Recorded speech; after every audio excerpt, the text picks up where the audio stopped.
بسم الله الرحمن الرحيم. الفاتحة إلى روح حبيبنا وشفيعنا سيدنا رسول الله صلى الله عليه وسلم وآله وأصحابه وأزواجه وإخوانه من الأنبياء والمرسلين، ثم إلى أرواح مشايخنا ولآبائنا وأمهاتنا ولمن له حق علينا، خصوصا مؤلف هذا الكتاب أو جامع هذه الأحاديث الإمام النبهاني، وشارحها الإمام اللهجي، وناشرها أبويا السيد محمد علوي المالكي الحسني، بأن الله يغفر لهم ويرحمهم ويعلي درجاتهم في الجنة، وينفعنا بأسرارهم وأنوارهم وعلومهم وبركاتهم في الدين والدنيا والآخرة بسر الفاتحة. أعوذ بالله من الشيطان الرجيم. بسم الله الرحمن الرحيم. الحمد لله رب العالمين الرحمن الرحيم مالك يوم الدين، إياك نعبد وإياك نستعين، اهدنا الصراط المستقيم، صراط الذين أنعمت عليهم غير المغضوب عليهم ولا الضالين، آمين. بسم الله الرحمن الرحيم. وبالسند المتصل إلى المؤلف رحمه الله ونفعنا به وبعلومه وبعلوم مشايخنا وبعلوم سائر الصالحين في الدارين، آمين. إلى أن قال: باب كيف كان ضحك رسول الله صلى الله عليه وسلم، أو في صفة ضحكه صلى الله عليه وسلم وبكائه، إلى أن قال: وعن عامر بن سعد بن أبي وقاص رضي الله عنهما قال: قال سعد رضي الله تعالى عنه: لقد رأيت النبي صلى الله عليه وسلم ضحك يوم الخندق حتى بدت نواجذه. قال: قلت: كيف كان ضحكه؟ قال: كان رجل معه ترس، وكان سعد راميا، وكان الرجل يقول كذا وكذا بالترس يغطي جبهته، فنزع له سعد بسهم، فلما رفع رأسه رماه فلم يخطئ هذه منه، يعني جبهته، وانقلب الرجل وشال برجله، وضحك النبي صلى الله عليه وسلم حتى بدا نواجذه. قال: قلت: من أي شيء ضحك؟ قال: من فعله بالرجل. وعن علي بن ربيعة قال: شهدت عليا رضي الله تعالى عنه أتي بدابة ليركبها، فلما وضع رجله في الركاب قال: بسم الله، فلما استوى على ظهرها قال: الحمد لله، ثم قال: سبحان الذي سخر لنا هذا وما كنا له مقرنين، وإنا إلى ربنا لمنقلبون. ثم قال: الحمد لله ثلاثا، والله أكبر ثلاثا، سبحانك إني ظلمت نفسي فاغفر لي، فإنه لا يغفر الذنوب إلا أنت. ثم ضحك، فقلت: من أي شيء ضحكت يا أمير المؤمنين؟ قال: رأيت رسول الله صلى الله عليه وسلم صنع كما صنعت. ثم ضحك، فقلت: من أي شيء ضحكت يا رسول الله؟ فقال: إن ربك ليعجب من عبده إذا قال رب اغفر لي ذنوبي، يعلم أنه لا يغفر الذنوب أحد غيره. Alhamdulillah, puji syukur kehadiran Allah Subhanahu wa Ta'ala. Salawat dan salam kita haturkan kepada baginda besar Nabi Agung Nabi Muhammad sallallahu alaihi wasallam. Masyiral hadirin, jamaah yang dirahmati oleh Allah, alhamdulillah malam hari ini kita bisa melanjutkan kajian rutinan daripada pembacaan Ahaditsus Syama'il, hadis-hadis yang berkaitan dengan sifat-sifat baginda Nabi besar Muhammad Sallallahu Alaihi Wasallam. Yang mana kita masih berada di bab akan menyebutkan sisa dari hadis terkait dengan kaifa kana dhahikihi sallallahu alaihi wasallam. Bagaimana ketawanya baginda Nabi besar Muhammad sallallahu alaihi wasallam. Bagaimana ketawanya Nabi Muhammad atau apa sebab Nabi tertawa. Seperti yang sudah kita sampaikan di kajian sebelumnya, bahwasannya baginda Nabi besar Muhammad sallallahu alaihi wasallam ketika tertawa, beliau tidak sampai mengeluarkan suara tertawa sampai terbahak-bahak. Itu bukan akhlak baginda Nabi Muhammad sallallahu alaihi wasallam. Sampai-sampai ulama saja khilaf. Sebagian ulama mengatakan tertawanya Nabi ya tersenyum. Ada sebagian ulama yang mengatakan tertawanya Nabi ya tersenyum. Nabi senyum, itulah tertawanya Nabi. Sebagian ulama mengatakan tidak, karena ada hadis-hadis yang sangat jelas tertawa Nabi hatta badat nawajiduhu, semua giginya kelihatan. Tertawa artinya mengeluarkan sedikit suara. Kalau senyum kan katanya suara. Mesem bejuman, ada. Nabi tertawa sampai mengeluarkan sedikit suara. Ini menurut sebagian ulama, tentunya karena ada hadis-hadis yang jelas menguatkan pendapat mereka. Cuman tidak sampai terbahak-bahak. Dan pernah Nabi tertawa sampai terbahak. Kalau misalkan Nabi melihat sesuatu yang memang membuat orang lain kalau melihatnya tertawa bakal terbahak-bahak, Nabi tertawa sambil menutup mulut dia. Nah, ini termasuk sunnah Nabi. Jadi jangan ngakak itu sampai terjungkel-jungkel. Mulutnya lama ngap sambil terjungkel-jungkel. Itu bukan. Orang jadi masuk apa pula mulut. Nah, jadi adabnya, caranya agar kita tidak terbahak-bahak ketika tertawa. Kalau misalkan memang di depan kita itu lucu sekali, membuat kita akan tertawa berlebihan, cara untuk menahannya, tutup mulut kita. Cara untuk menahannya, tutup mulut kita. Sebagaimana yang disunnahkan atau dianjurkan, sudah pernah diamalkan oleh Nabi besar Muhammad Sallallahu Alaihi Wasallam. Itu semua sudah kita kaji di pertemuan sebelumnya. Malam hari ini kita masih akan mengkaji apa yang membuat Nabi tertawa. Kapan Nabi tertawa? Hadis yang tadi kita baca, hadis dari riwayat Amir bin Sa'ad bin Abi Waqqas. Beliau ini putranya Sa'ad bin Abi Waqqas. Sa'ad bin Abi Waqqas, sahabat baginda Nabi Muhammad sallallahu alaihi wasallam. Sa'ad, ini nama yang bagus Jarang kita dengar orang namanya Sa'ad. Ini boleh. Jadi ketika kita tahu nama-nama sahabat, kita tahu misalkan nama kakek nenek moyang Nabi, ada yang namanya Ilyas, ada yang namanya Abdul Muttalib, ada yang namanya Hashim. Ini sebetulnya termasuk daripada pilihan buat kita ketika memberi nama anak atau cucu kita. Kadang ada orang itu kan tidak mau nama yang familiar atau yang udah banyak. Misalkan dikasih nama Muhammad Ahmad, alasannya jangan Ustaz.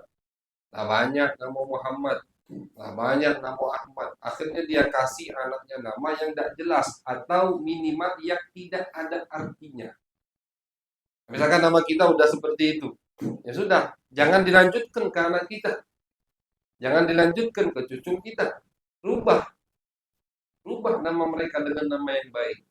Karena udah termasuk tugas orang tua atau bapak, seorang ayah, tugas kewajiban yang harus dia lakukan untuk anaknya, dari memilih ibu yang benar, dari istri yang benar, dan ngasih anak nama yang baik. Itu tugas orang tua. Artinya kewajiban, bukan sunnah, ada kewajiban ngasih nama yang baik. Makanya kalau misalkan kita tidak mau nama yang sering didengar Ustaz, nama ini banyak. Sa'ad, nama sahabat Nabi. Sa'ad bin Abi Waqqas, Abdul Muttalib, Ada kakek Nabi yang namanya Ilyas, ada yang namanya Huzaimah, ada yang namanya Adnan. Kita kasih nama Muhammad tutup atau nama belakangnya Adnan, Muhammad Adnan. Ini opsi, pilihan atau apa namanya, solusi buat kita kalau mau nama anak kita jarang didengar, tapi nama yang baik, nama yang berkah, nama-nama orang-orang baik seperti nama sahabat Nabi atau nama kakek Nabi besar Muhammad sallallahu alaihi wasallam. Sa'ad bin Abi Waqqas, beliau adalah sahabat yang termasuk pertama kali masuk Islam. Minas sabiqin al-awwalin. Bahkan diriwayatkan beliau masuk Islam, kata Al-Imam Al-Lahji, setelah 4 orang. Ada yang mengatakan orang ke-6. Jadi ada yang mengatakan maaf, beliau ini orang ke-5, ada yang mengatakan ada riwayat orang ke-7 yang masuk Islam. Jadi beliau ketika masuk Islam muslim ke-5 di dalam sejarah Islam ini. Muslim ke-5. Ada riwayat yang mengatakan muslim ke-7, Sa'ad bin Abi Waqqas. Umurnya pada saat itu baru 17 tahun. 17 tahun. Dan beliau adalah orang yang pertama kali darahnya ditumpahkan di jalan Allah.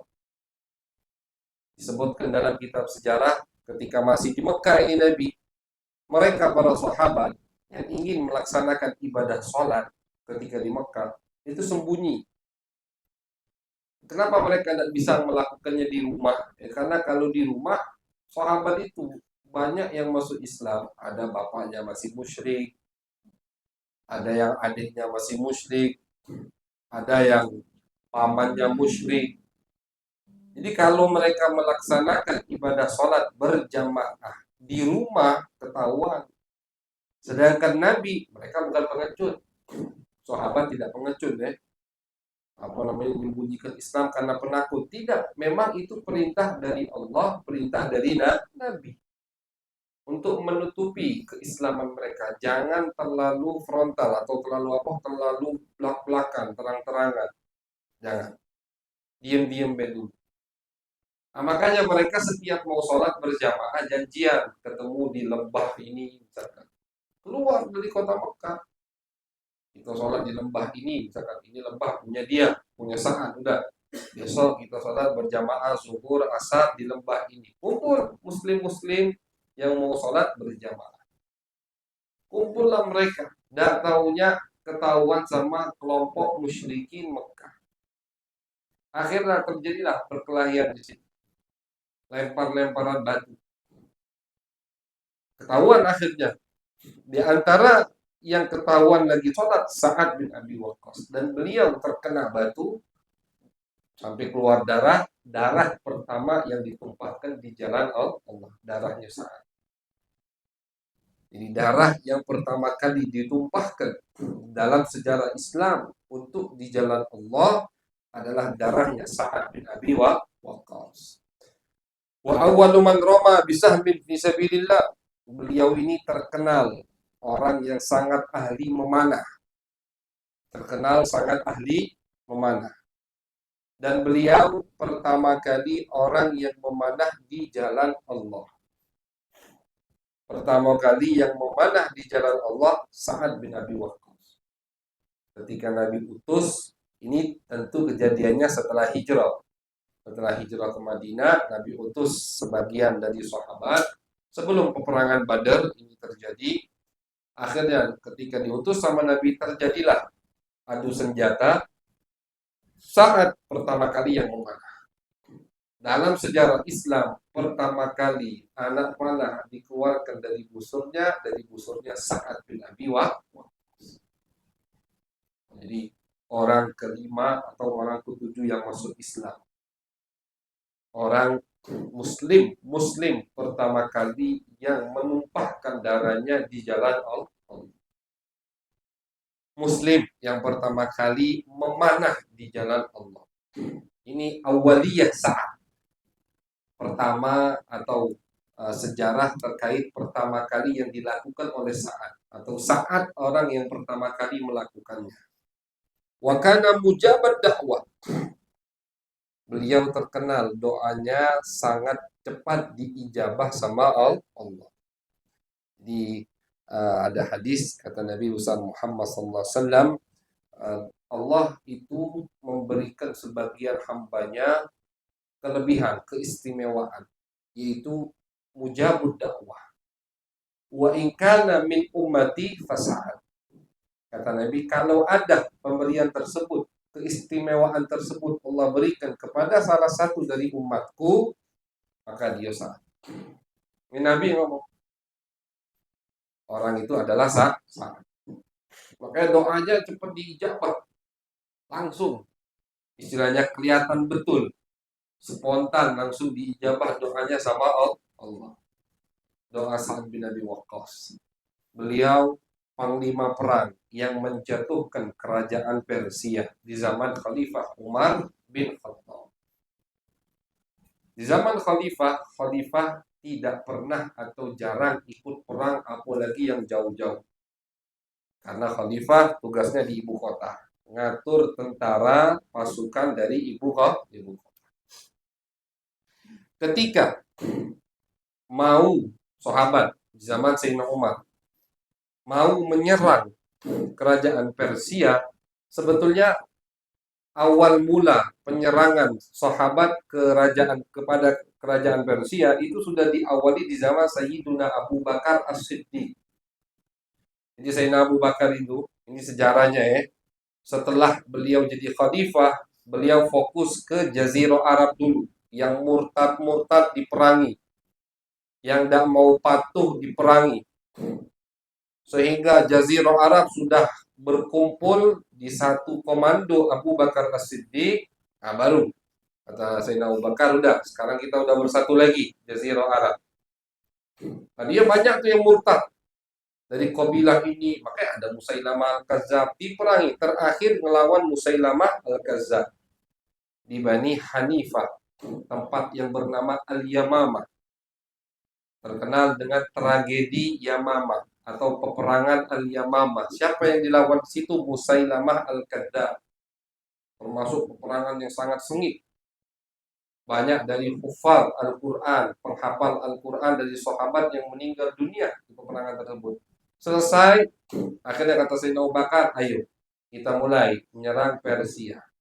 Mulai menyerang Romawi dulu. Kemudian ada sekelompok muslimin dari Irak yang sudah masuk Islam dari Irak. Dulu tuh semuanya Irak. Belum dipecah Irak-Iran, tidak. Dulu semuanya Irak. Cuman bedanya ada Irak Arab, ada Irak Ajam. Ada Irak Arab, ada Irak Ajam. Ya mungkin kurang lebih Irak Ajam itu yang dinamakan Iran sekarang. Allah alam tepatnya pembagian petanya bagaimana, Allah alam. Dulu tidak ada Iran. Di zaman Nabi ada Irak Arab, ada Irak Ajam. Ketika Khalifah Abu Bakar As-Siddiq ingin memerangi pasukan Romawi di Syam, muslimin yang ada di Irak Arab itu sudah mulai memerangi pasukan Persia yang ada di Irak Ajam. Dan mereka minta bantuan ke Khalifah Abu Bakar As-Siddiq. Sama Sayyidina Abu Bakar dibantu. Jadi dua pasukan Islam ini terbagi dua. Ada yang merangi Romawi, ada yang merangi Persia. Namun ketika pasukan Islam ingin memerangi pasukan Romawi di Syam, di tempat yang bernama Yarmuk, terkenal dengan tragedi Yarmuk, Ghazwah Yarmuk, di sini pasukan Romawi atau Raja Romawi mengeluarkan semua tentaranya. Dikerahkan semua. Kata Raja Romawinya, Kaisar, sudah, kita jadikan satu peperangan. Menang-menang, kalah. Semua tentaranya dikerahkan ke tempat yang bernama Yarmuk di Syam. Semua yang ada di Syam, yang ada di Jazirah Arab, pasukan Romawi dikerahkan ke Yarmuk. Akhirnya sahabat dan tabi'in yang ada di Syam tidak mungkin bisa melawan tentara yang berlipat-lipat jumlahnya di atas mereka. Minta bantuan ke Sayyidina Abu Bakar. Sayyidina Abu Bakar udah habis pasukan nih. Karena terbagi dua, ada yang ke Syam, ada yang termasuk yang dikirim ke Persia atau Irak Ajam, Sayyidina Khalid bin Walid. Yang dikirim tadi panglima perang ke Syam, Abu Ubaidah, Amin hadhil ummah. Akhirnya kata Sayyidina Abu Bakar, sudahlah, kan Irak ini Persia. Nah, Persia tidak seperti Romawi yang langsung ingin peperangan besar. Persia cuman istilahnya tidak menyerang atau tidak melawan, mereka hanya mempertahankan benteng mereka. Jadi pasukannya itu dikit-dikit. Makanya kalau kita baca sejarah, bagaimana sahabat meruntuhkan kerajaan Persia, bukan satu peperangan. Kota ini perang lagi, menang sahabat, maju lagi ke benteng ini, perang lagi, menang sahabat, maju lagi, terus banyak. Mereka tidak mau menghabiskan sekaligus di satu peperangan. Akhirnya sama Sayyiduna Abu Bakar As-Siddiq, pasukan Sayyiduna Khalid bin Walid dikerahkan untuk ke Syam. Khalid, kau ke Syam dulu. Yang ini dipending dulu istilahnya. Dipending dulu. Kita ke Syam. Ke Syam akhirnya.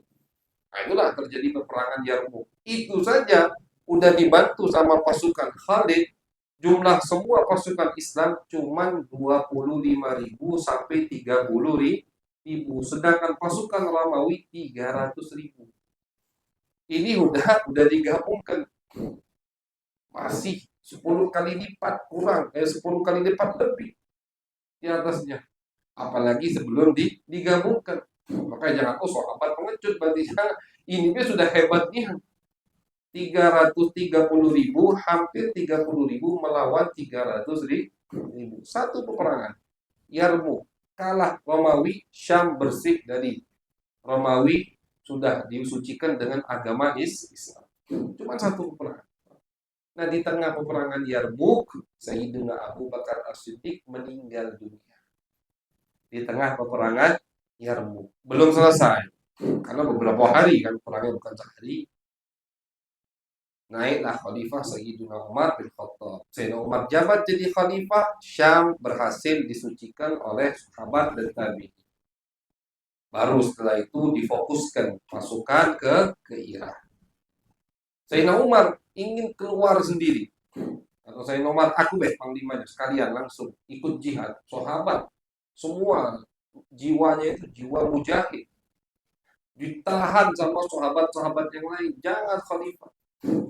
Kalau khalifahnya, Amirul Mukmininnya, istilahnya kepalanya ikut di medan pertempuran, meninggal, gugur, puluhan ribu pasukan, bakal kacau balau.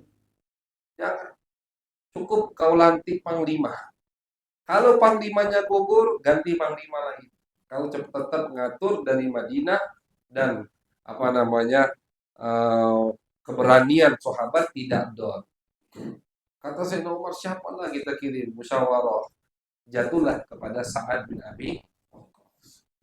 Sahabat sepakat yang kita kirim cocok untuk Persia ini. Panglimanya yaitu jagoan sahabat, yaitu Sa'ad bin Abi Waqqas. Seekor macan yang ada di sarangnya. Itu istilah sahabat. Kita kirim macan yang masih di sarangnya. Siapa? Sa'ad bin Abi Waqqas. Dikirimlah beliau. Panglima untuk meruntuhkan, untuk menjatuhkan kerajaan Persia. Beberapa peperangan. Dan melawannya itu bukan dikit-dikit. Kerajaan Persia. Ada yang melawan gajah. Bingung sahabat nyimak gajah. Jangan mengalahkannya. Kan di Arab tidak ada gajah. Di Arab tidak ada gajah. Ketika lihat gajah, akhirnya untung ada satu kabilah dari kabilah sahabat yang baru juga masuk Islam bisa menangani gajah. Akhirnya mereka yang dijadikan pasukan paling depan. Pasukan yang dari Mekah, Madinah dah ngerti dengan gajah. Sampai di akhir peperangan yang bernama Al-Qadisiyah. Nah, ini tragedi Al-Qadisiyah.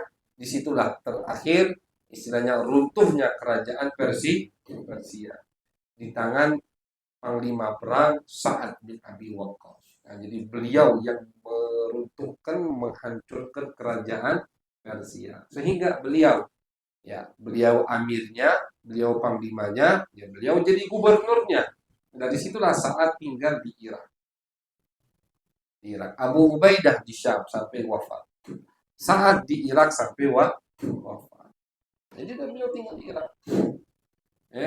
Nah pas lagi di Irak, Sa'ad bin Abi Waqqas itu pernah difitnah sama seorang yang tidak mau atau tidak setuju dengan Sa'ad. Biasa kan?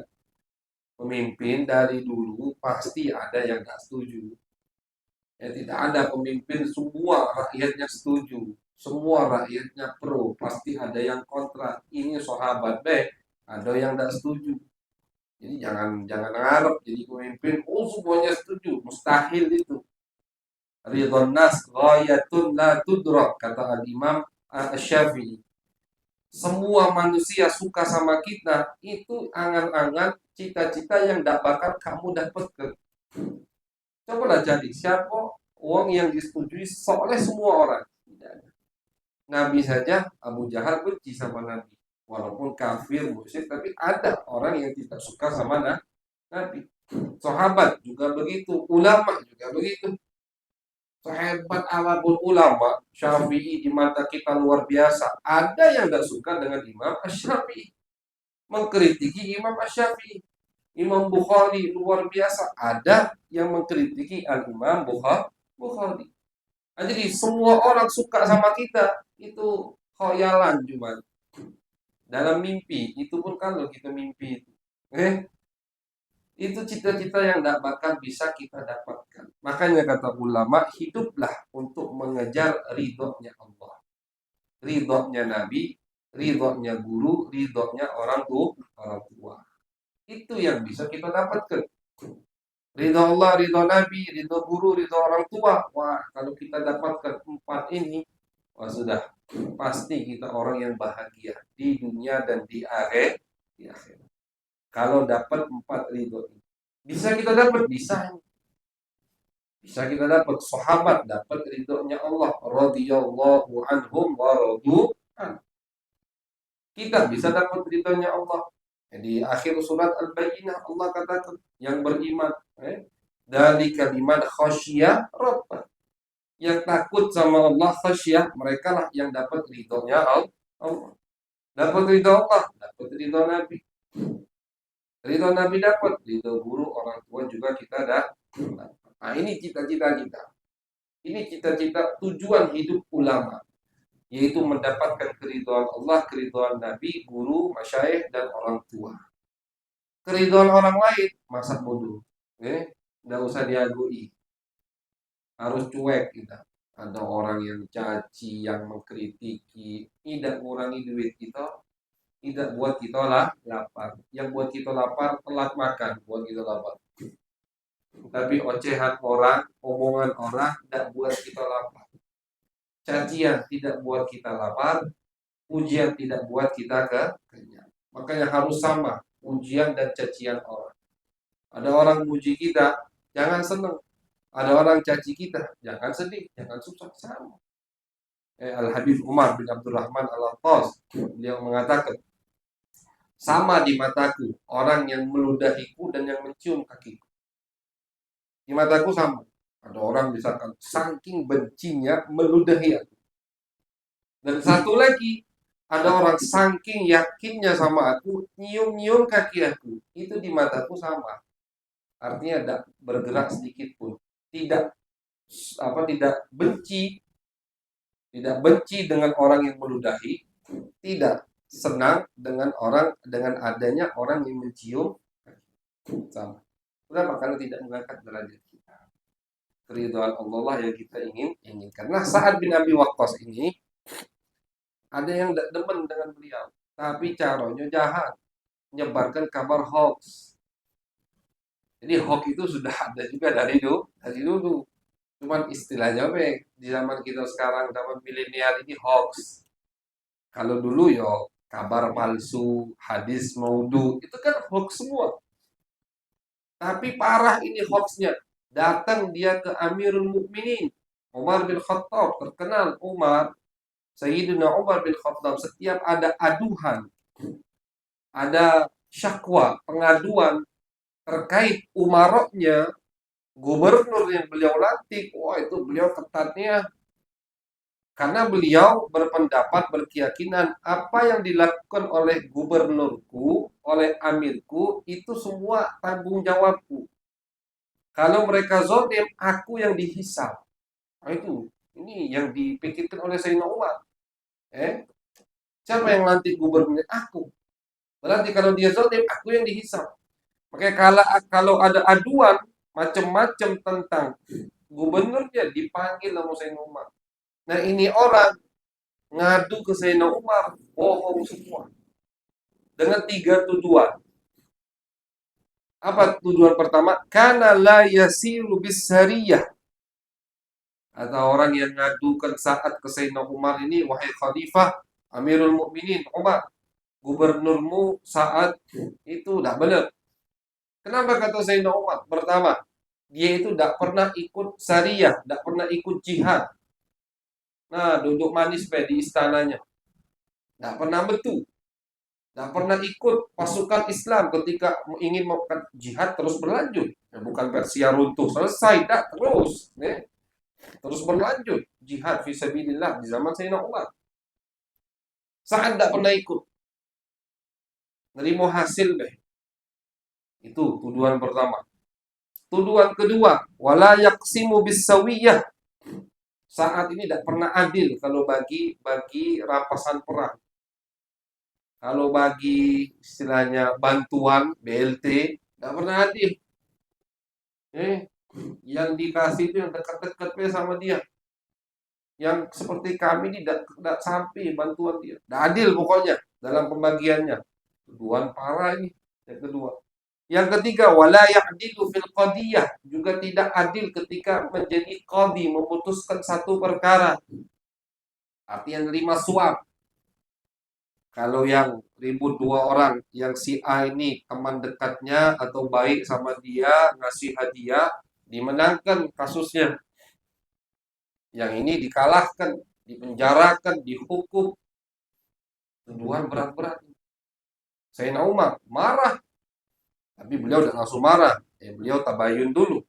Dipanggil dari Irak ke Madinah. Itu berapa minggu. Gara-gara gawe wong ini, sahabat Nabi sampai, ini sahabat Nabi loh. Oke, jadi kita sebenarnya, kalau ada yang tidak suka sama kita, kenapa kita, ngerasa heran atau kaget? Itu biasa. Sahabat Nabi. Oke, tadi sengaja kami sampaikan, Sa'ad bin Abi Waqqas, orang kelima yang masuk Islam. Dalam sejarah Islam, beliau orang kelima Muslim. Orang kelima yang mengucapkan 2 kalimat syahadat. Orang kelima yang membaiat Nabi. Islam, iman, yakin sama Nabi, iman kepada Allah. Orang kelima. Bukan orang kelima yang masuk ke Islam atau Muslim di pemulutan. Ini dalam sejarah Islam. Orang kelima. Pertama kali yang darahnya ditumpahkan di jalan Allah. Pertama kali yang menembakkan busur panah dari anak panah dari busurnya untuk memerangi orang-orang kafir. Sa'ad. Nabi muji-muji Sa'ad. Sahabat semua suka dengan Sa'ad. Ada yang tidak suka, masih. Udah seperti maksiat. Dan ini Sa'ad tidak heran. Makanya kenapa kita heran? Ketika misalkan kayak di sosmed ada orang yang tidak suka sama kita, mencaci kita, mencela kajian kita. Kenapa kita heran? Kenapa kita heran? Kenapa kita ngerasa wajar, biasa? Saat saja ada yang tidak suka, ada yang memfitnahnya macam-macam. Saatnya santai. Nah, cuman tujuannya tuduhannya berat ini. Dan ini kasusnya terkait dengan imarah. Dengan masalah kepemimpinan beliau. Terkait masalah dengan khalifah. Maka saat akhirnya datang, kata Saat mana buktinya, mana saksinya, tak bisa jawab, hoax. Akhirnya kata Saat, nah ini orang istilah harus diberi pelajaran. Kata Saat, ya Allah, kalau dia bohong dengan apa yang dia sampaikan, itu pun masih diomongkan Saat itu bohong tidak? Masih ditaklik sama Saat. Ya Allah, Kalau dia bohong dengan tuduhan tadi, dia menfitnahku, artinya kalau dia benar, jangan diijabah doa ini. Atau kalau dia salah paham, jangan diijabah doa ini. Atau kalau dia salah apa miskomunikasi istilahnya, salah informasi, dia cuma dengar-dengar, jangan diijabah doa ini. Tapi kalau dia sengaja memang ingin menfitnahku, bohong, ya Allah, tolong ya Allah, panjangkan umurnya. Ini doa dari Sa'ad. Panjangkan umurnya, kata Sa'ad. Kemudian, Allahumma atil umrohu wa atil fakrohu. Miskinkan dia ya Allah.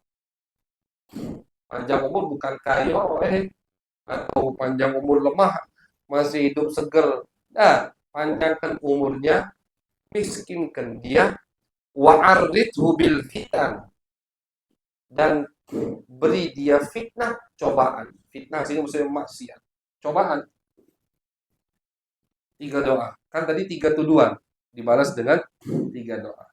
Tapi kata Sa'ad, kalau dia jujur, kalau dia bohong, atau kalau dia memang tuduhan ini sengaja dia bikin, ingin mengadu aku dengan Amirul Mukminin Umar bin Khattab, ini panjangkan umur, miskinkan dia, dan jangan jauhkan dia dari fitnah. Akhirnya ini orang panjangnya umur, hidup sampai jenggotnya itu putih semua, matanya buta. Kata Abdul Malik, nggak tahu ini Abdul Malik siapa, di taklik disebutkan, kata Abdul Malik, aku lihat itu orang, aku nututi orang tersebut. Kata Abdul Malik, alisnya itu sampai nutupi matanya, alisnya sampai nutupi matanya, saking panjangnya, wah, putih semua. Wa innahu la yata'arradu bil jawari fit tur. Tua bangko istilahnya. Apa gawinya? Di jalanan suka godai gadis-gadis. Tua bangko. Kan kalau lah tua bangko masih doyan sama gadis, sakit ini namanya. Apalagi anak di bawah umur. Dan ada itu, jadi naudzubillah min dzalik. Sekarang kita zaman bukan zaman yang aman lagi sekarang ini. Ada itu, ada orang yang sudah lanjut umur, tapi masih suka dengan anak di bawah umur. Kalau gadis wajarlah masih. Anak di bawah umur. Anak di bawah umur. Jadi bukan normal lagi, sakit ini orang. Ada di zaman kita sekarang, ada. Jangan ngomong dekati, dengarlah berita kalau tidak terkejut. Macem-macem sekarang. Nauzubillah min dzalik. Termasuk yang baru-baru panas, untung udah direspon sama Bapak Presiden. Termasuk ancaman tapi non militer, yaitu LGBT. Nah, itu bahaya. Ternyata ketika LGBT ditutup untuk diperangi, keluar 37 organisasi dari Indonesia ini yang membela LGBT. Hati-hati. Dan di Sumatera Selatan dicatat sama tim ini dari pemerintah 20.000 kasus orang yang terjangkit penyakit LGBT. LGBT itu Pak, suka sesama jenis. Ini bukan hal yang biasa lagi, udah ini sangat berbahaya sekali. Makanya di setiap majelis memang kami sengaja sampaikan kalau pas berkaitan. Karena ini kita selama ini itu masih jauh, cuma di barat, cuma di Eropa. Dah tahunya kita kebobolan. Di Sumatera Selatan 20.000 kasus. Ini 2 minggu yang lalu mungkin di apa namanya timnya itu memang yang ngelapor atau kasus yang terdata 20.000 yang tidak terdata. Wallahu a'lam. 37 organisasi ngebela komunitas LGBT. 37 organisasi. Na'udzubillah. Nah, ini bukan normal lagi itu. Itu bukan normal. Bukan, itu hak mereka, bukan masalah hak pribadi lagi ini. Ini udah ngelanggar syariat Allah, bahkan sudah ngelanggar fitrah manusia. Bukan hanya syariat Allah, fitrah manusia. Makanya, kalau sudah waktunya kawin, kita punya anak kawin, kawin kelak. Akhir zaman ini lebih cepat kawin, lebih bagus. Studinya udah selesai, kati gawe lagi sudah. Artinya sudah, tidak belajar, tidak. Kati gawe, nganggur, jangan nganggur. Suruh dia begawe, kawinkan habis. Makin cepat, makin selamat di akhir zaman ini. Daripada naudzubillah terkena penyakit seperti yang tadi. Serem sekali. Nah, dari mana kita tahu tidak normal lah ini orang tua ini yang kualat Sa'ad bin Abi Waqqas. Kata perawi hadis cerita ini Abdul Malik, aku ketemu dengan orang tua itu, dengan orang tadi yang didoakan sama Sa'ad. Alisnya sampai nutupi mata, beruban, di tengah jalan tiap melihat gadis itu pengen megang. Dikejar-kejar, jadi kayak orang gila. Padahal tidak gila, waras, ngejar perempuan-perempuan yang masih muda, gadis-gadis. Itu fitnah yang dimaksud oleh Sa'ad. Sa'ad tidak maksud itu, maksudnya kasih dia fitnah, itu cobaan. Dan dia sadar, kata dia, asobatni da'watu Sa'ad. Aku begini karena terkena kualat doanya Sa'ad. Kualat doanya Sa'ad bin Abi Waqqas, sahabat Nabi dilawan. Makanya hati-hati kalau kita memusuhi orang lain. Bahkan tidak boleh kita memusuhi orang lain. Kita benci sama orang lain, ya tidak boleh kan? Harus berbaik sangka. Mencaci orang lain tidak boleh. Apalagi takutnya yang kita caci, yang kita benci, yang kita tuduh macam-macam ternyata orang yang dekat dengan Allah. Al-Imam Abu Muslim Al-Qushairi, beliau mengatakan dalam risalah Al-Qushairiyah, terkadang mereka para aulia memaafkan tapi Allah tidak memaafkan. Karena termasuk dosa yang sangat besar di mata Allah, man adali waliyan faqad adzantuhu bil harbi. Hadis qudsi. Allah mengatakan yang memusuhi kekasihku berarti sudah ngajak aku berperang. Sama hukumnya ini sanksinya dengan pemakan riba. Fa'dzanu biharbin minallahi wa rusuli. Ada dua dosa yang saking parahnya dosa ini sama Allah diajak perang, nantangnya, ayo kita perang. Pertama di Al-Quran disebutkan pemakan riba yang melakukan transaksi riba, sekretarisnya yang hadir, saksi semua kena ini ancaman. Yang kedua di hadis qudsi Allah sampaikan, yaitu yang memusuhi, yang benci dengan kekasih Allah.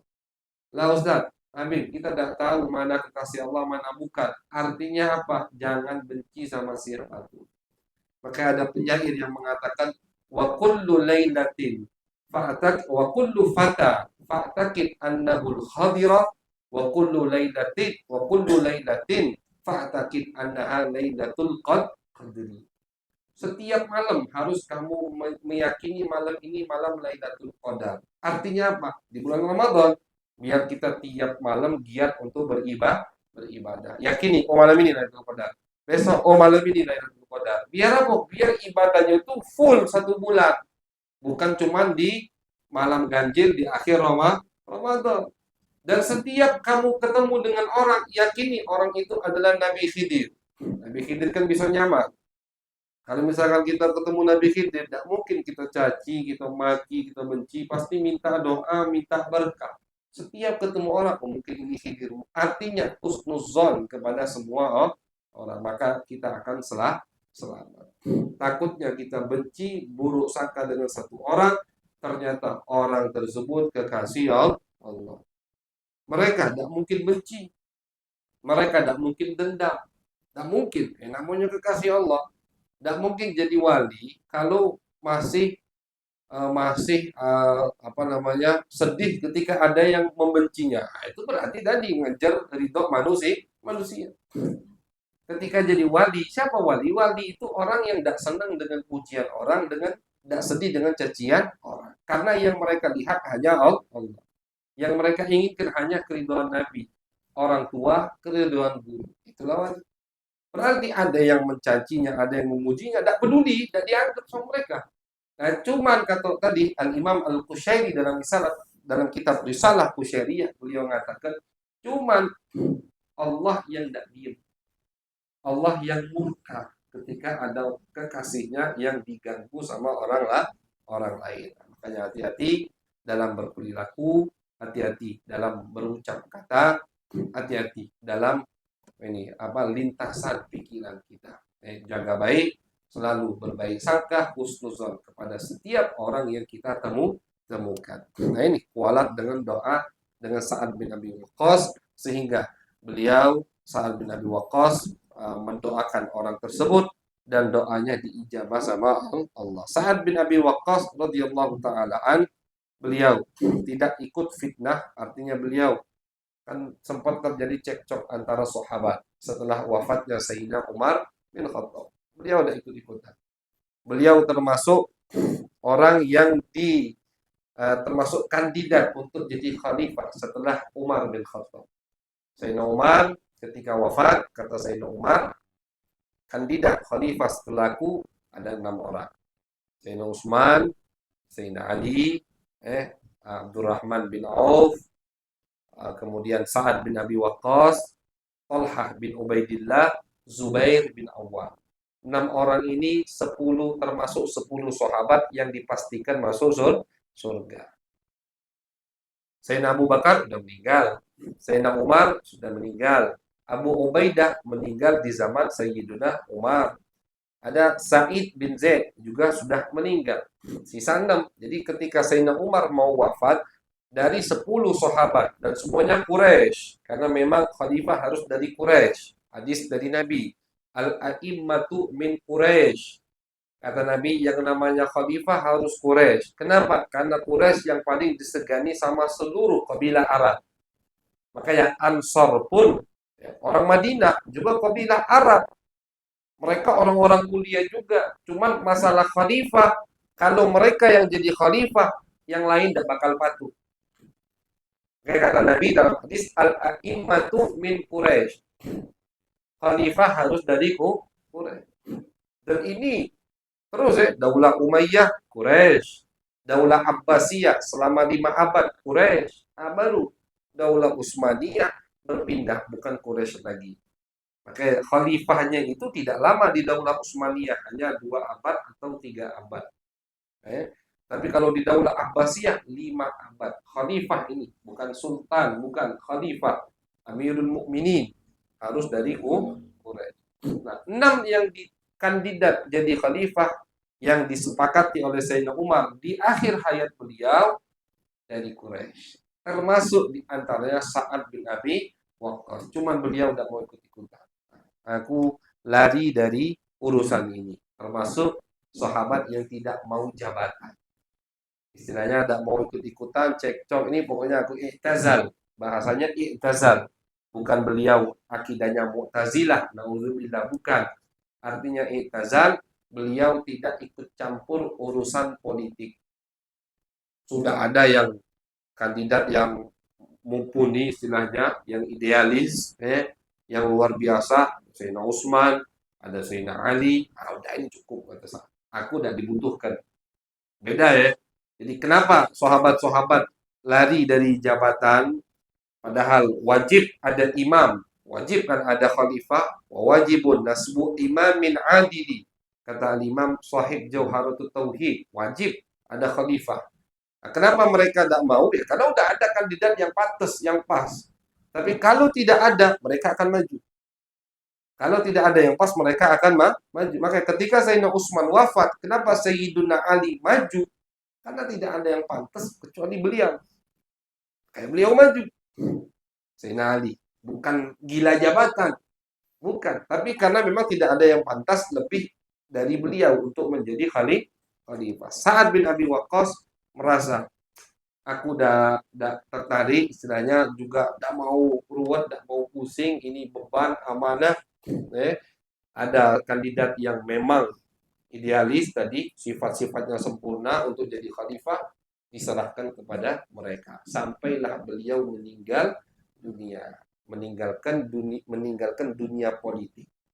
Cuman terakhir di zaman Sayyidina Umar jadi Amir Irak, Gubernur Irak. Radhiyallahu taala anhum. Insyaallah isi hadisnya kita bahas di pertemuan yang mendatang. Ya, karena biografi sahabat ini luar biasa. Ini bukan sahabat, semua sahabat luar biasa, semua sahabat istimewa. Nah, cuman Sa'ad bin Abi Waqqas termasuk sahabat yang paling istimewa. Orang kelima mengucapkan 2 kalimat syahadat di dalam sejarah Islam. Kayak kita sengaja sebutkan sejarah beliau. Mudah-mudahan dengan mengetahui dan mendengar sejarah para sahabat, kita makin kuat ikatan dengan sahabat. Ketika ikatan kita dengan sahabat kuat, insya Allah dengan Nabi pun makin kuat. Amin ya rabbal alamin. Sallallahu alaihi sayyidina Muhammadin wa ala alihi wa sahbihi wa baraka wa sallam.